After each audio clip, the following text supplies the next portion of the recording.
అనేక విషయాలను పరిశీలించిన తర్వాత ఒక వ్యక్తి వ్యసనపరుడుగా మారడానికి లేదా ఆదాయాన్ని కల్పించే మార్గాలే అన్ని మూసుకుపోవడానికి లేదా నిర్ధనుడుగా మారడానికి ధైర్యాన్ని కోల్పోవడానికి వాస్తు పరిజ్ఞాన పరంగా చూసినప్పుడు ఉత్తర దిశలోని బూధర్ అనేటువంటి దేవతా స్థానంలో వాస్తులోపం ఉండొచ్చని వాస్తుశాస్త్ర గ్రంథాలు చెబుతున్నాయి.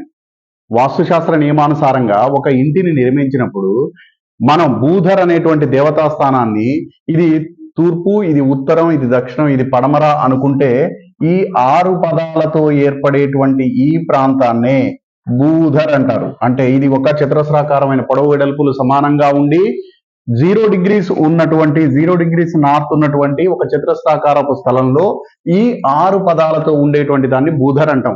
ఏకాశీతి పదవాసు పద్ధతిలో ఇంటిని నిర్మించాలని వాస్తుశాస్త్రం చెబుతోంది.